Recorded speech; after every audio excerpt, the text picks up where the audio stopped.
Welcome to What CEOs Talk About. Do you wonder what CEOs talk about behind closed doors? How they bring their vision to reality? How do they overcome and succeed through adversity? We share that and so much more with each episode. Now, let's get started with the show.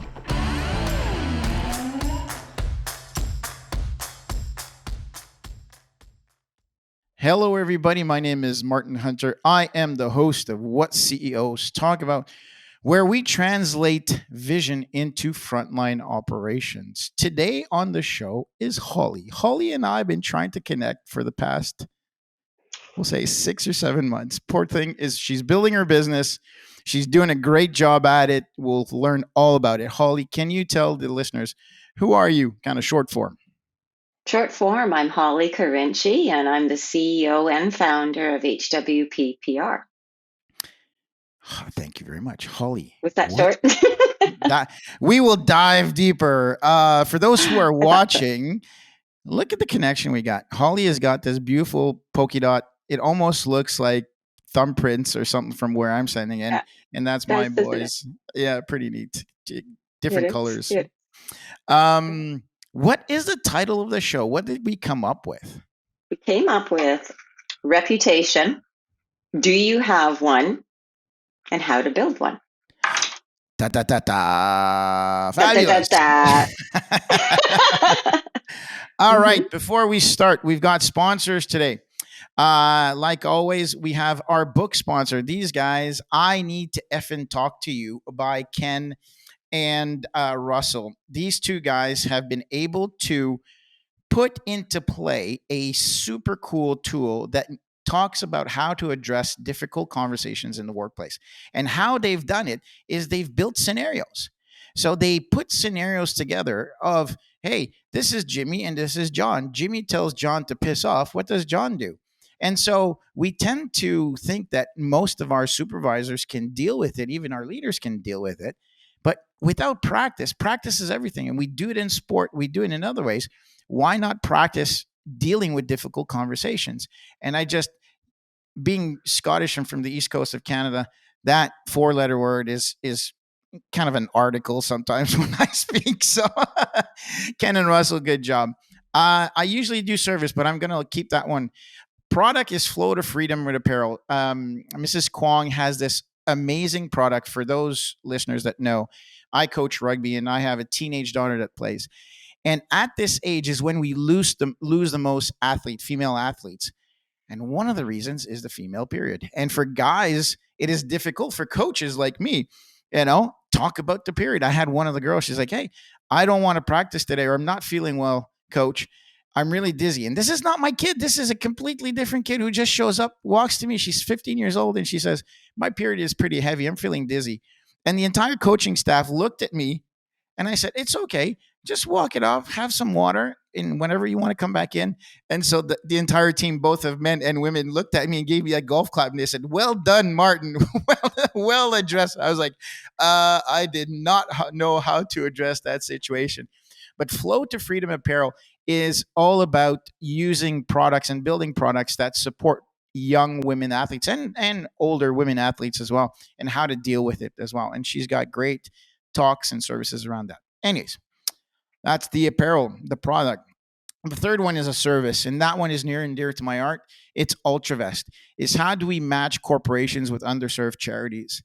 What we do in UltraVest is we go to corporations and we say, hey, listen, you've got fine leaders who are looking to provide some assistance. They're looking to grow into a board role. Hey, we have underserved charities, because a lot of charities, the bigger charities, get all the money, and the underserved ones don't have the money to pay the talent that they need to bring on.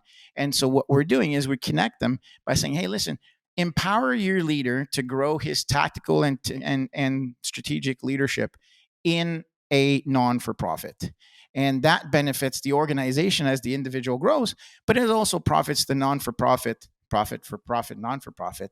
It enables the non-for-profit to be able to be better without having to draw on donors constantly. So we build efficiency and effectiveness within it. And for anybody who knows about my company, Urgio, it's all about operational excellence. So with that being said, thank you for our sponsors, Ken Russell for the book, Josephine Kwan from Flow to Freedom, and then I'll give myself a thanks because I work with UltraVest as well. So, all right. Good for you. Another golf clap. Well, thank you very much. Thank you very much. Very welcome. Yeah, that event with the young lady was pretty. You're a father. You can expect it from your daughter, but when another kid shows up and says that to you, you kind of like, I like it. My Adam's apple like gloomp. You know what I love, Martin? I love the fact that she felt comfortable enough to do that. Because those days, I was a runner, could have really used, is it Josephine Kwan, did you say? Yes. Was the woman's name? Yeah. Could have really used her advice when I was a runner because, that's what happens to you. But of course, you didn't say anything about it. So this young lady, she caught you off guard. And you know what? Good for that. And pretty soon, people like you and I won't get caught off guard because it'll just be the norm, which is good. Exactly, right? And it's the young lady. If we as coaches create a physical, mental, and emotional safe environment where the young athlete can see and work hard towards a contribution, if we create that safe environment where they can come to us, a grown man who she doesn't know, and she can say, hey, listen, so thank you for that, because she did feel safe in mentioning that to us. It's a huge compliment to you too. And it's a good sign of how society is going and how we're all growing. Absolutely. Yeah. I have to admit, during the finals, we had some finals and there were a lot of tears coaching women and coaching young ladies. There was a lot of tears. I have to admit, you don't get that with the boys, you get that with the girls. And I appreciate every single tear is very moving. They were so committed. It's very different. It is. Yeah. Fabulous. All right. Good. All about Holly now. Holly, about me. All about you. You have one of the cool stories, and that's why I wanted you to be on our show. Thank you. So tell us, where are you born? How were you raised? Kind of tell us, build up the story to where we are today. Oh, okay. Well, I'm going to really skim past where I was born because all of that kind of stuff is kind of boring. But I was born in the prairies. I am a Canadian, born, and came here with a family, of course, when I was 8 on my 8th birthday, and did the high school thing, went into modeling, acting. That was going along fine. And then I started landing auditions for lead roles for films, etc. And they were, of course, this is at the very beginning of the film and television industry here in Vancouver, which is quite big, as you well know, in BC now, and in Toronto. But I was doing that, and I was going in, and I was getting these auditions, and it was turning out that I wasn't getting any of them. They were all cast in LA. Almost every single one was cast in LA. And because there was a lot of anger in the casting room, it made me think, well, why are they doing this? Because it'd be so much better for them to cast a lead. Well, of course, they didn't know we existed. They didn't know we could act up here. You're coming in from LA, you're a producer, you're a director. All you know is Hollywood back in those days. That's all you know. And that's all so this is your film. You are not going to trust it to somebody you don't know. So I decided right then and there, pretty much, I just switched hats, as I've written many times, and I became a publicist. I needed one, and there weren't any because the industry was just baby. The only publicists there were called unit publicists, which handled the shows themselves. And that's not what I needed. I needed a personal publicist who would get my news out there. And so that, directors and producers and casting directors in Los Angeles would know that I existed, but there were not any. So I decided, well, obviously I need to do that. So I switched hats and I became a personal publicist. I formed a company called Hollywords Publicity. Okay. And it did very well. I did that for about 26 years. And then during that time, I had a number of different types of clients, not just actors. I definitely took care of some, always individuals, by the way, always individuals, personal publicity, it's called. So directors, producers, and mostly actors. But I did have a dentist come to me. I handled their neighbor, who was a huge voiceover actor. We were together forever. It was a wonderful thing. And the dentist wanted the same sort of publicity. I'm like, dude, there's nothing exciting about brushing your teeth.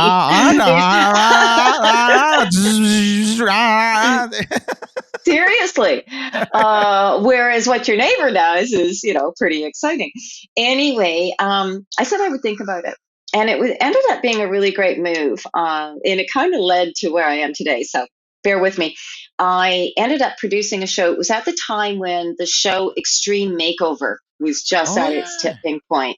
And, we were all shocked by what was going on. It was incredibly popular. And I decided to do something a little different, and that I was going to do an extreme makeover. I was going to hold a competition, which got us all the leads, of course, of people who wanted to have this work done. And he would take care of the cosmetic dentistry. And I brought in somebody who took care of the cosmetic surgery. And we did it as a live event, not the surgery, but the competition got up in front of a bunch of judges. It was at a big nightclub. It was great. So because of the enormous success of that, the video game industry in Canada came and said, listen, we're doing the work. I still get passionate about this. We're doing the work. And the video game award shows, there were two. Spike has the biggest one, I think. And E3 is the other one. Anyway, they're walking away with the hardware down south. So they're taking, basically we're not getting any credit for all this great work we're doing up here. And I said, we need an award show, because I had done the makeover. I was stupid enough to think that I could go ahead and do an award show. So we did. We started with one that was Canada only. And I was the first person in Canada, the first event to bring in William Shatner as our host. And it was a huge success. Yeah, huge success. Does anybody not know? Hold on a second. If there's any listeners out there that doesn't know who William Shatner is, okay, he's Captain Kirk, and he's Canadian born. Captain Kirk. And we just want to own that. All right. We proudly own our Canadians. Ryan Reynolds, Mr. Spock. Mr. Spock was Canadian as well. Yes, I forgot about that. He was, wasn't he? Yeah. Anyways, sorry. I took No, I'm glad you did. I don't like listening to my voice go on and on. The River Rock in Richmond was brand new. Oh my goodness, it was beautiful. And we had a beautiful theater there. And so Bill came and did that show. And then our second show, we went international. And I had a lot of pushback from the Canadians. No, this is supposed to be about us. And my thing was, are you saying you can't compete with the Americans? Are you saying they're better than you? And that's what I wanted to prove. I wanted to prove that they weren't. Yeah. And so that was a lot of fun. And you know who we got to come in? That was at the Vancouver Performance Center. I think it's a church now. Do you remember the Ford Center Performing Arts? I'm not originally from here, so I don't know. Oh, okay. Sorry about that. Okay. Beautiful theater. And Seth MacFarlane came. We had Seth MacFarlane, who's Mr. Family Guy. So he was huge. Yeah. And then the last one we did, not knowing, I don't think anybody knew, but we went right into the world recession, which was 2008, 2009. And so we barely pulled off at the Hotel Vancouver. We had Tom Kenny. And if you don't know who Tom Kenny is, but you have kids, I have to do something, okay? Because he taught us this at the ceremony. Okay, he's the guy that talks like this. SpongeBob SquarePants. He had my entire crowd of tuxedos and long gowns. Everybody was talking like this. Oh my goodness. So there you go. So that kind of takes me up through there.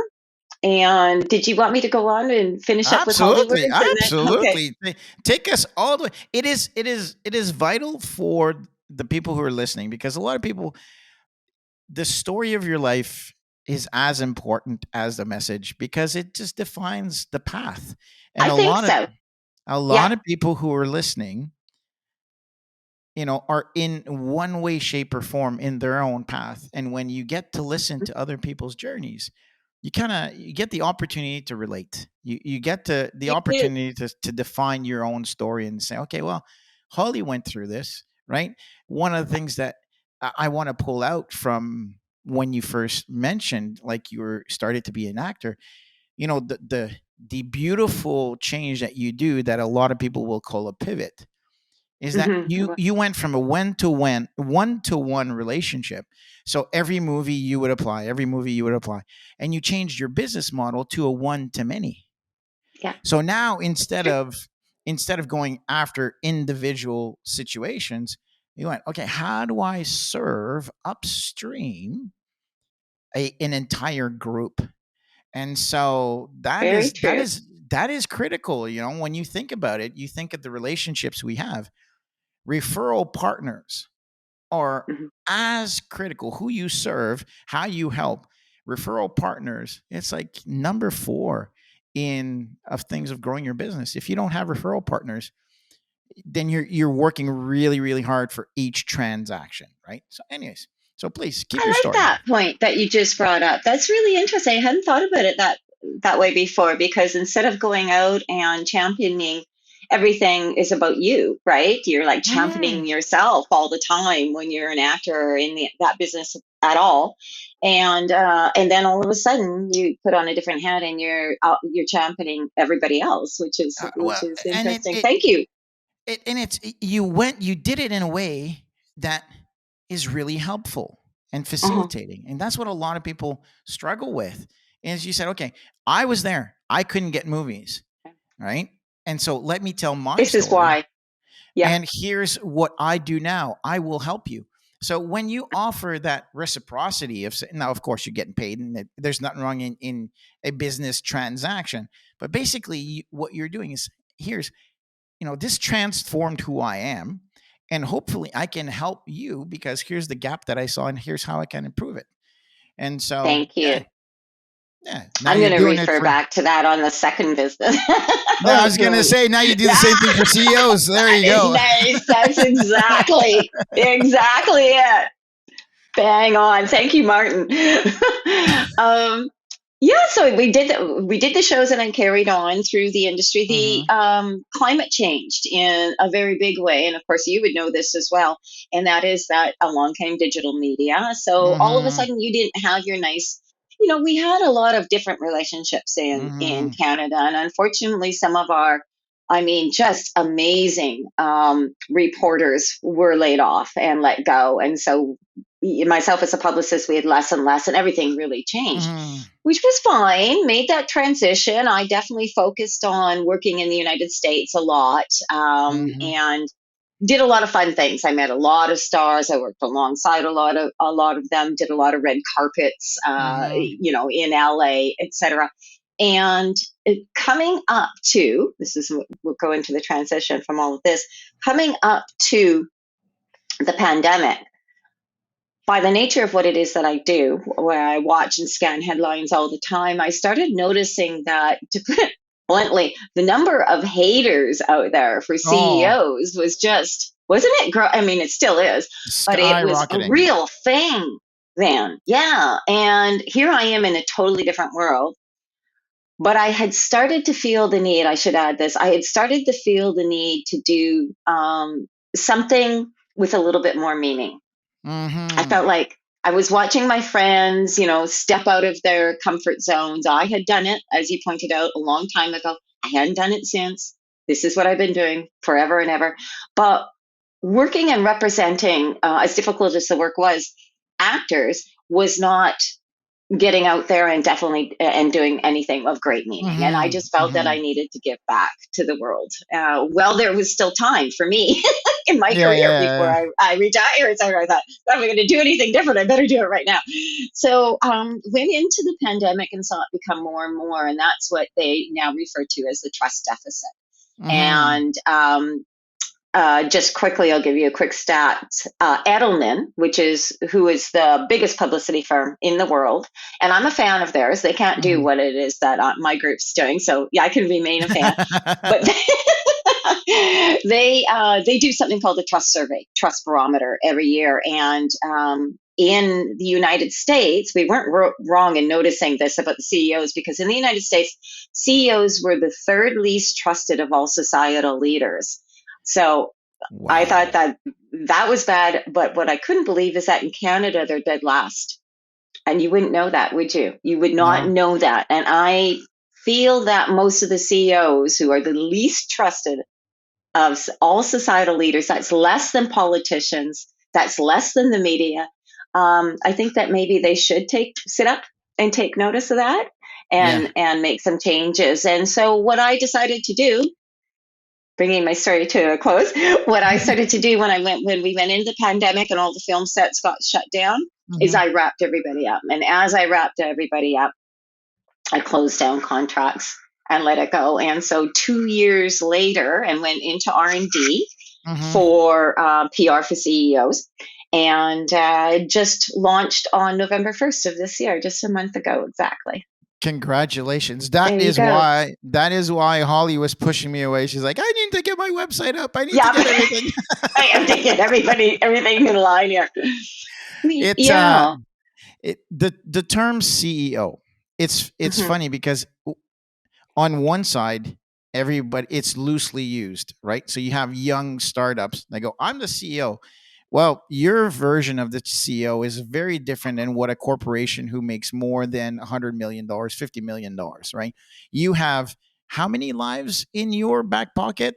Oh, I have a virtual assistant in the Philippines. Okay, so you're the chief everything officer, and I use chief very loosely because chief means that you're in charge of people. Executive is mean that you're directing. And officers, your name's on a piece of paper that holds you liable to the outcome of the business and the integrity of the organization.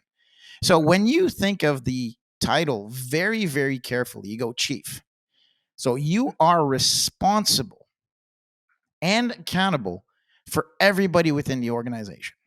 So there's a lot of weight that goes with that. And that's why Yeah. a lot of CEOs don't sleep. A lot of CEOs, as much as people think that they're not human beings, most of them work overworked, because Oh I yeah. know I was one. Yeah. Yeah. We think of Billy, Bobby, Susie, the kids of the people that work within our businesses. When we have to make tough decisions, we know that people will make it will impact people. So the executive comes from there, right? Every decision that you make has a ripple effect, not just with your consumers, but with your partners, with your employees, with their partners, with their family. And lastly, officer is that you are liable for the output and the conduct of an organization. Hmm. So you can hate all you Hefty want. duty. Yeah. You can hate all you want. Yeah. Pardon my French. There's a lot of fucking pressure that Yeah. goes with being a CEO. Yeah. So, I mean, a corporate CEO. Yeah. Let's not put CEO of a small startup. And again, I'm not bashing them. It's just our definition is It's very not the different. same thing. Yeah. I couldn't agree with you more. Well said, Martin, because I have when I say we launched on November 1st, that means that we opened up the doors, and I called Mhm. you and I called some other people and said, okay, I'm ready to start. I'm ready to come out and start talking about my business. It wasn't like, okay, we're going right into business. No, no, yeah, yeah. It's to actually start training people, and so that they understand what it is all about. And you just did a really good job with that, because a couple of people who have spoken to me, I've just very gently said, this is not the service for you, for the reasons that you just said. This is the service of for anything from a really well funded startup Hmm.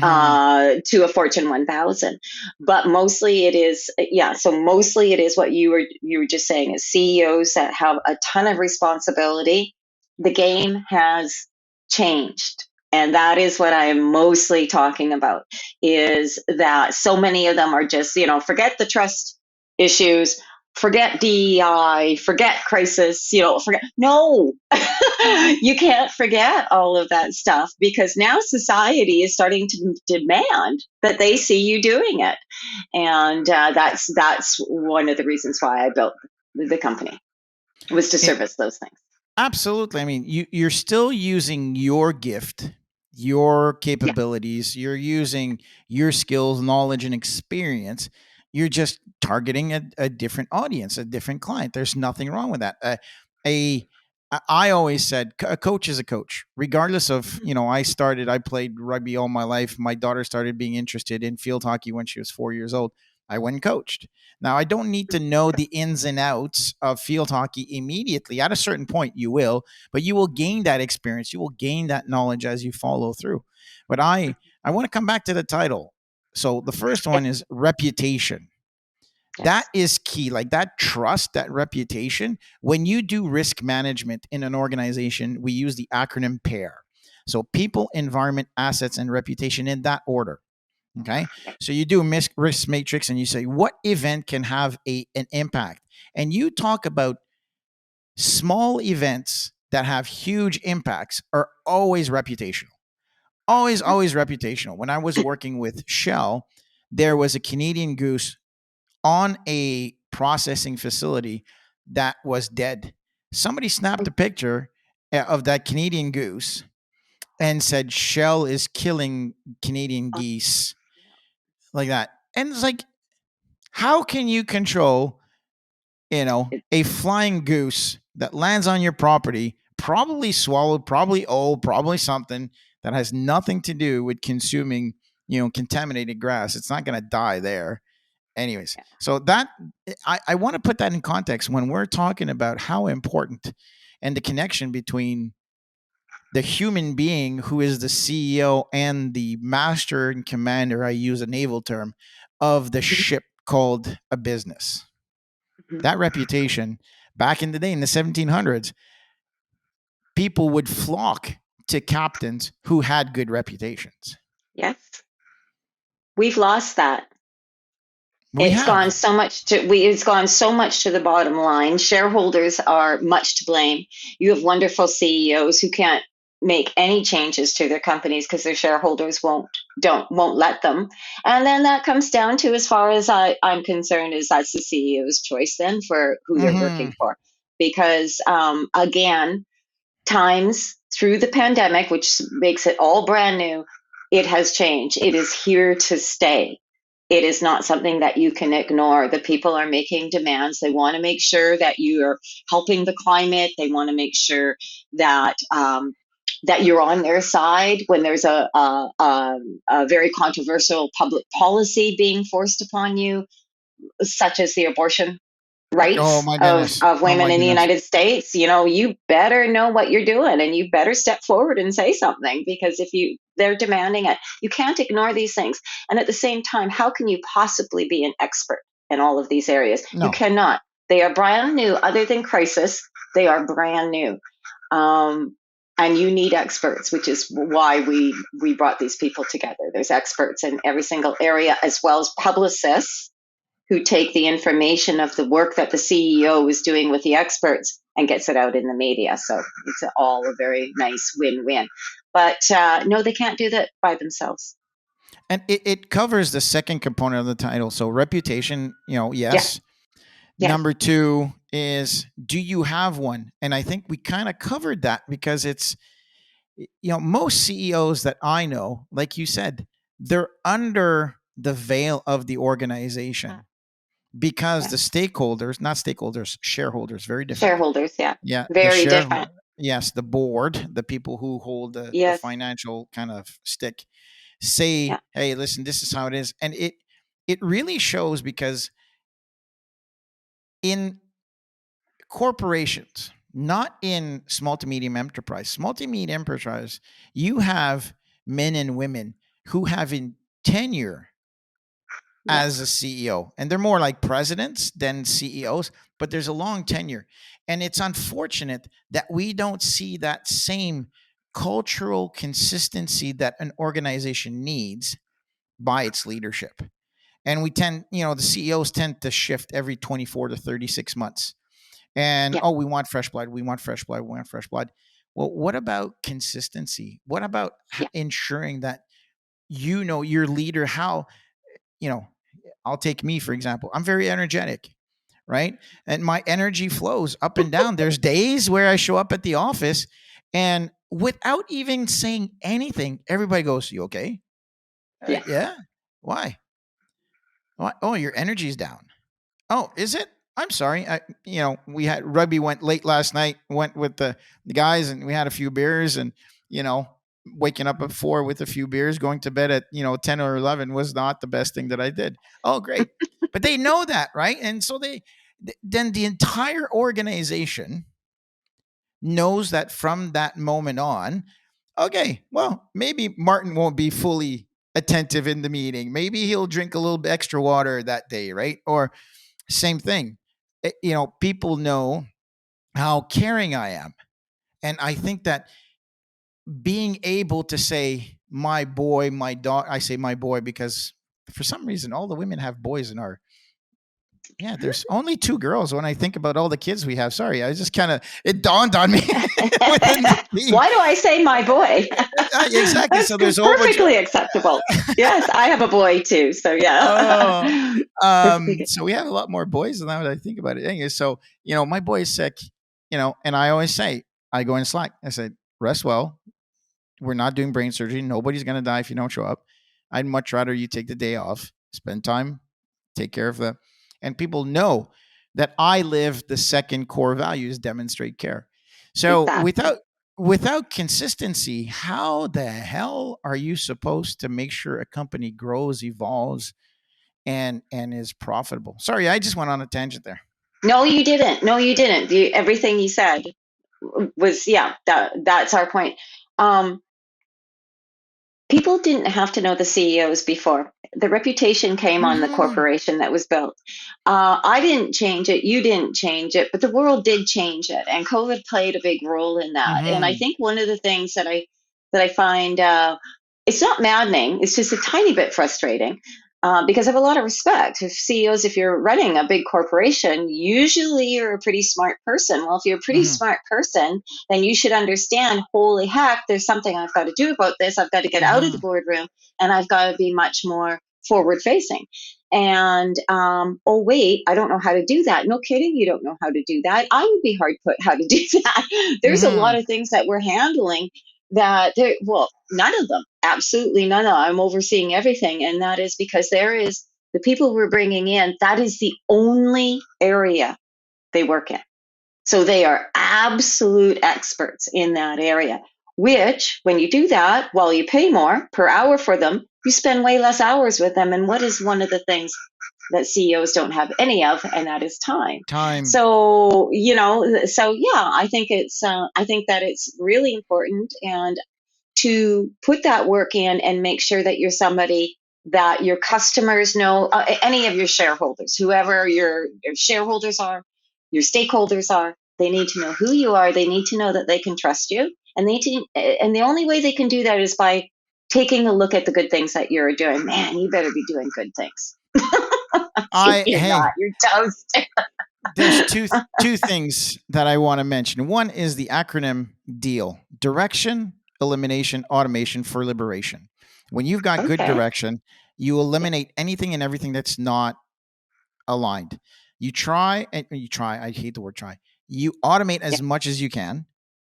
And Mm-hmm. that goes, especially in leadership, automation means delegation and process of Mm-hmm. delegation to liberate the time to be able to make more decisions. So you're building an efficient process to make effective decisions.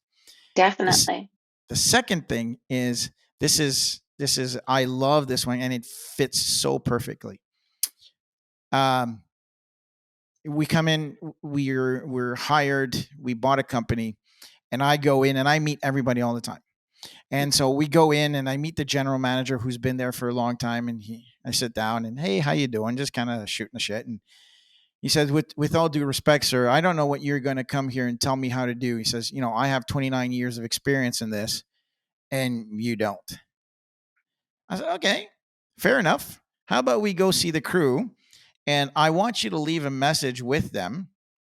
These two, or what are the most important messages? One was like something safety, and the other one was the upcoming barbecue. And so he says, all right, I got two things to tell you. We got the up and coming barbecue. You guys need to do this and bring your families. Is great, and just this safety issue. And then he goes on and says, what other questions do you have? So he keeps talking. He talks for about 20 minutes, 25 minutes. And so I said, thank you very much, Mr. X. Can you please leave for a second? So there was 10 people in the room, and I brought 20 sticky notes. And I said, please write down what Mr. X said that you should remember. And I said, so I brought it back and I said, hey, Mr. X, how did you score? And in a very, very vain way, he says, well, I'm going to give myself 90 because I don't want to give myself 100. I don't want to look too vain. So I said, how do you feel about with 40%? He said, what?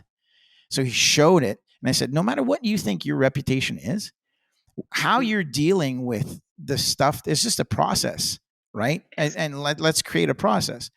And so we went in the next one and we changed the process where we left the last two things, the most important things, in there. And so he scored 100. And lo and behold, the reputation that I built with him and the crews by being out there, by not being in my office and saying, hey, nice to meet you, Mr. Making X. a phone call to them. Yeah, exactly. Right. Yeah. Right. And I was in Texas.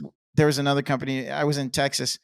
And it's funny because my CEO said, oh, Martin's going to need about a $500 budget for tacos, his taco budget.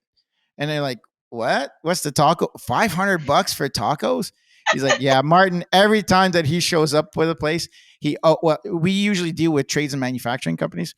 And so I show up and I walk in at 7:00 with about $100 worth of breakfast tacos for everybody every morning. Not just one time, 1 day, 2 day, 3 day. On the 4th day, I always get, hey, boss man, like, I got something to tell you. I find out so much information from creating a reputation of being a taco guy. There you go.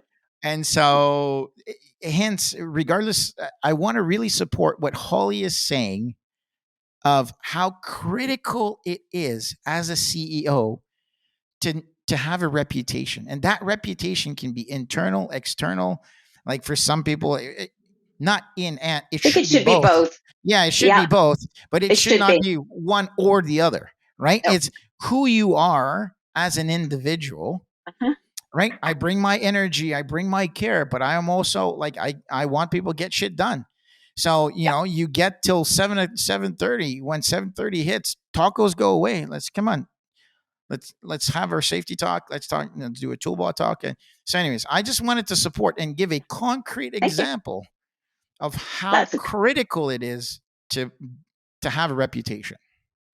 It is. Yeah, it is. Even when back, not knowing it at the time, of course, but even back when I was doing the award shows, and like you were saying, people are depending on you, and permits haven't been paid for yet because the process is happening, and all of a sudden your stage managers can't get through the door, and you know what? You can do all of that on the phone, but I would, same as you, jump in the car and get down there. And everybody was calm then. And we got the door open and in we go and we do the stage. Everything's fine, but it's just those even that little example, it's very, very true. So yeah, it's very necessary in today's world. All right, let's get right into the nitty-gritty of translating that vision and the tools. Holly, master of reputation builder. How do we do it? How do you take I'll give you a hard case, right? Mm-hmm. You've got somebody who went through the ranks financially, who's a bean counter. Sorry, that's very derogatory. Wade, you're listening. It is, isn't it? Wade works for me. Sorry. He's our CFO. I'm sorry. I love you to bits, man. Got to be nice to the CFO. Yeah. And all of our accounting team. Oh no, now they're going to go, oh, really? I owe you guys tacos too. So let's take somebody who's a hard numbered person. Let's take a man too. Let's take a man. He's hardwired, grew up middle kid, he was the middle kid. So he's not the oldest, not the youngest, kind of invisible, hardworking individual, married, 2 kids, and who says, why do I need one? And he's a CEO. He was picked by the board and say, you're going to lead this $500 million company. How do you do it? What do we do with him? Yeah. Actually, that will be our typical client. Exactly the way you described it. I just happen to know what to do with them. So here's a funny aside. I'm going to start with this. It'll be a Yeah. little. I will say, as I am right now, but for different reasons, I will say and pass on many opportunities, quite honestly. This company has been formed.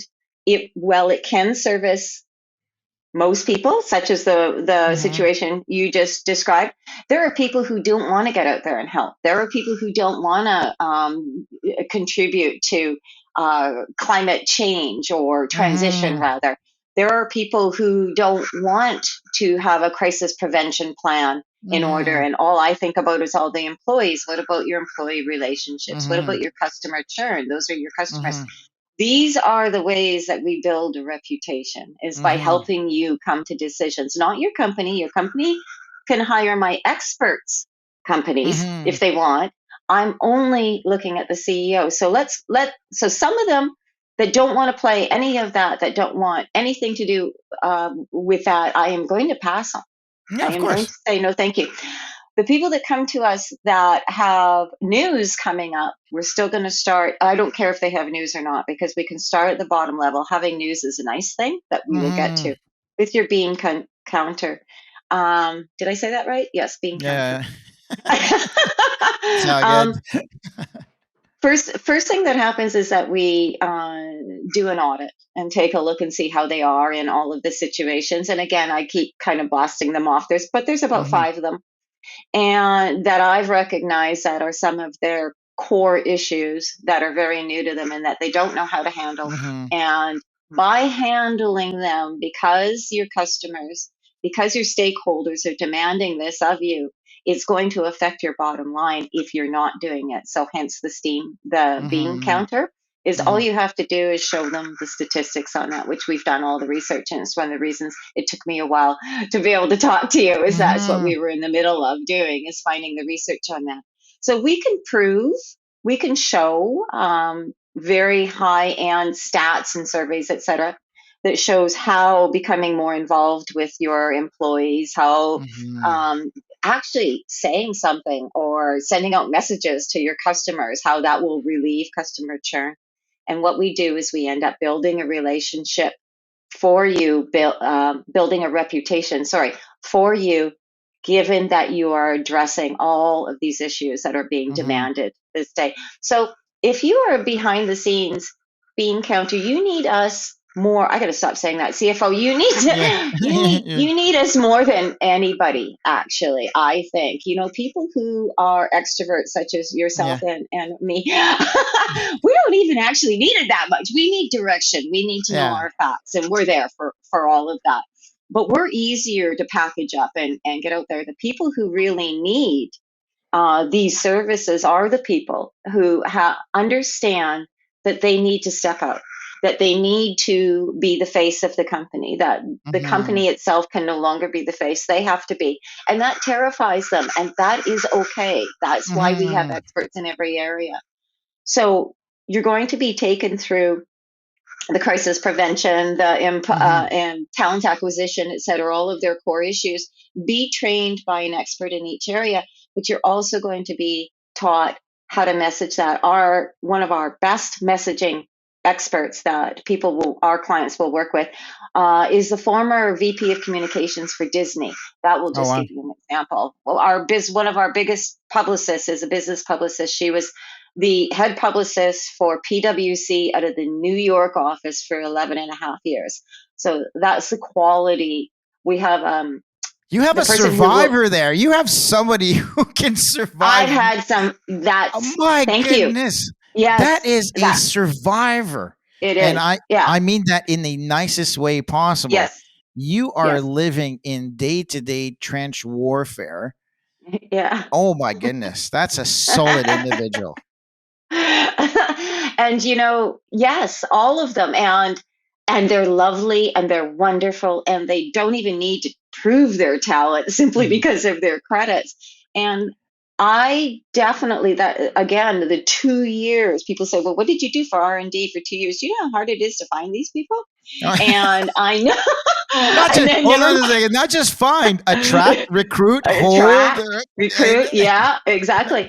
And they all do, and I was going up against, um, the subcontractor type thing. Oh, well, Yeah. you've just got subcontractors. And I was going against that. And I was like, no, that's the only way I will work it. They need to be successfully running their own companies. They need to be experts, hands on in it right now. Then they can come and talk to my CEOs. So, I yeah, hate, and I use the word hate. The contract does not define the no, output. Uh, Employee or contractor, what do you give a shit? Are you getting the yeah. service that you've asked for, that you've paid for? Yes. And the I, eh, story, my relationship as an organization with the people that work within it, regardless if they're contractors or not, they're using my brand. And if I choose to have contractors, now there are laws that you need to abide by. I don't get yes, me wrong. of I'm course. not I'm a law abiding CEO, but Yes. there's how I deal with my contracts is none of your business. hmm hmm That's my opinion.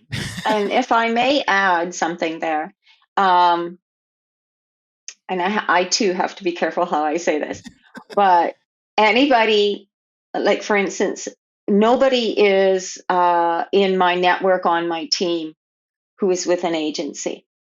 Oh, that's Nobody. beautiful. And I think that again, I've already mentioned one agency. They're the biggest in the world, and yes, they're great. They're great, and I admire them. The reason I said right flat out as firmly as I did, they can't do what we do, is Hmm. because they could not afford to keep these experts on staff. There is no chance they could. And Hmm.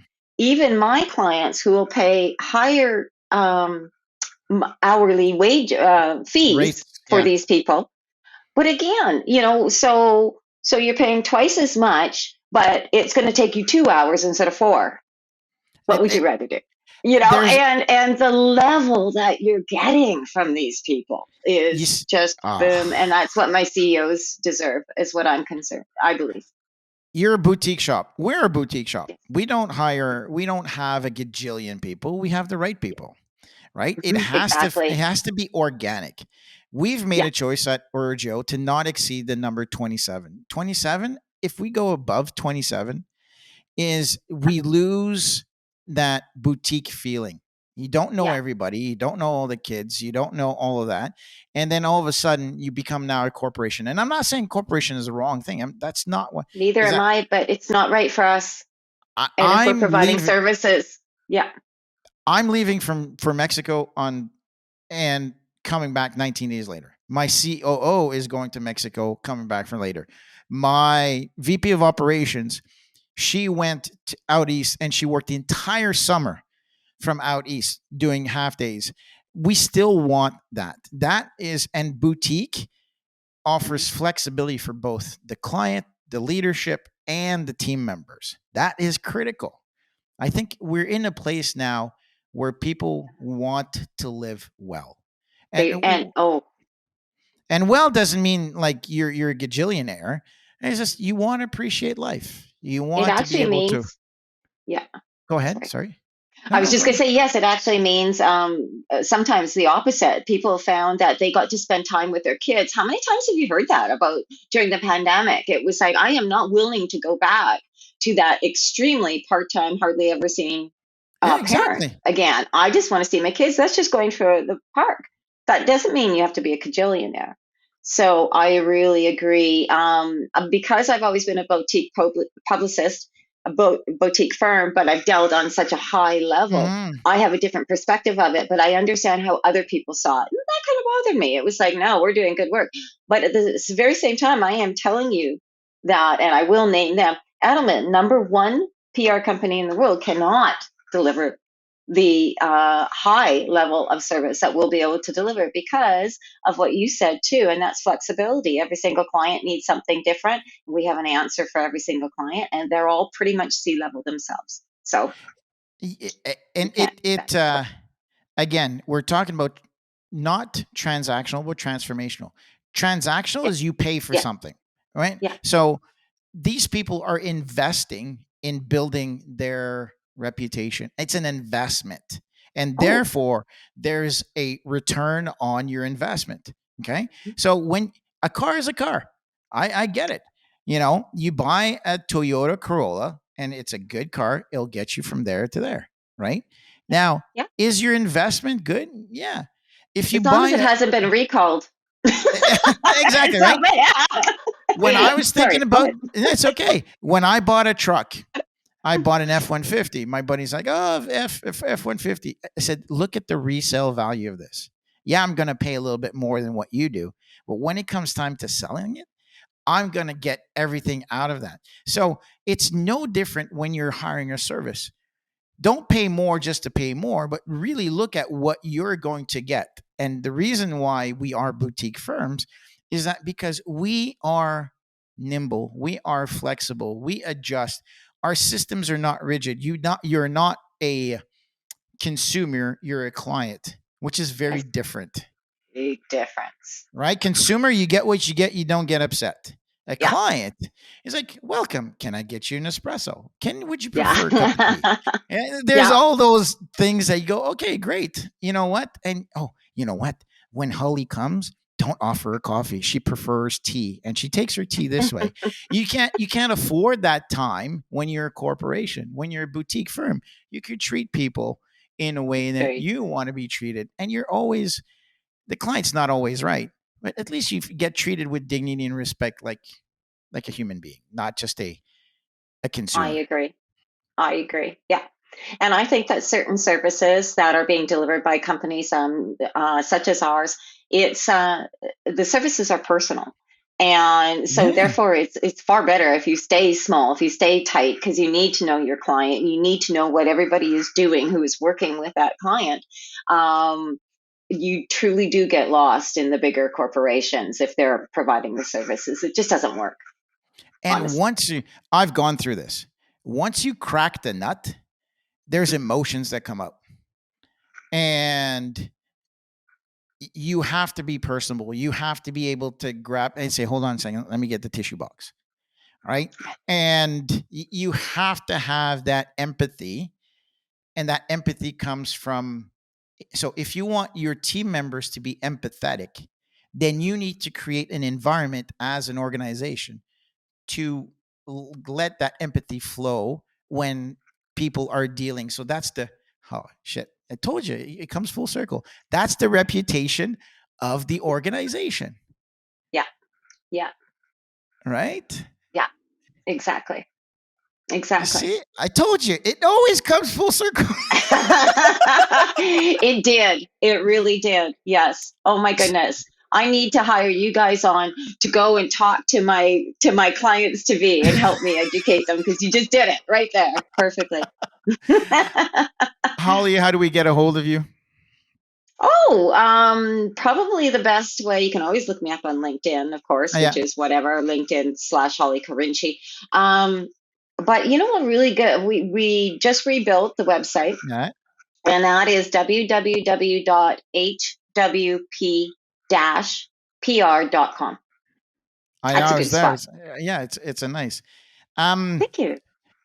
what is your favorite book, favorite reference, favorite movie? What is it that you refer Oh my back goodness. to as a leader, as a CEO yourself, as the owner and founder of your business? What's the one book, one movie that you go, I fall back to? Well, you know what? You're going to hate me for this because it's very interesting. I am one of the only people I know that doesn't read nonfiction. Mhm. It could be fiction. What's your favorite book? What is your favorite book? What is the book or the movie that you go back to that you've watched or reread a few times? I don't think that I have a book that I've reread a few times, but I can tell you that one of my favorite books, and I'm blanking on the author, is All the Lights We Cannot See. I Oh, believe it won I don't the know what that is. Pulitzer recently. It's not that old, and it is wonderful. So I'm sorry, but yeah, It's okay. Don't apologize. You're more than welcome to. I You're do. entitled to. I scan where I get my facts from is I scan, of course, headlines all morning, Mhm. and it's a couple of hours of work every single day. So I think that's probably why when I snuggle down into bed at night and I'm going to read a book, it's like take me somewhere else, take me out of this world, right? And I'm pretty sure that's why I do that. But yeah, New York Times, Bloomberg, Reuters, the Washington Post, those are the Economist, they all come in the morning and I scan absolutely everything. So I do read facts. Yeah, there's a couple of movies, Master and Commander, when I think of leadership, but Yes. when I come times about reputation and who a person is, The Last of the Mohicans is Yeah. one of Good. my favorite movies. It demonstrates love. People, I this is good, but without having huge sexual scenes or anything like that, how the Uh-huh. back in the days in the 1700s, love was just at a first sight. And when there's the two people killed themselves, or the lady jumps off the cliff because the person she loved at first sight died, is just like, you're like, holy Moses, those were some solid values back then. Solid Yes. values, Don't. right? Oh, that's what we're trying to get back to a little bit. Maybe don't go jumping off a cliff. Yeah, yeah, no, no. No, but yes, I could not agree with you more. Those are great, great movies. I love That's those right, movies. right? Oh, Yeah. all right. Thank you for our sponsors. We have I Need to Fucking Talk to You by Ken Russell. We've got Floated Freedom, Josephine Kwang, and we've got Ultravest today. It's my special one. So thank you for making this podcast happen. Truly appreciate it. And Holly, thank you so very much for being on the show. Finally made it Hey, happen. thank you. Thank you very much for having me on. It was just a blast. Today Lots to talk about. was yeah, absolutely. Thank you. All right. So I'm the host of What CEOs Talk About, where we today translated reputation into how do you deal with it on a day-to-day basis. So thank you very much, everybody. Enjoy the rest of your day. Thanks for tuning in to What CEOs Talk About. Make sure to click subscribe to get notified about future episodes, or check us out at www.whatceostalkabout.com.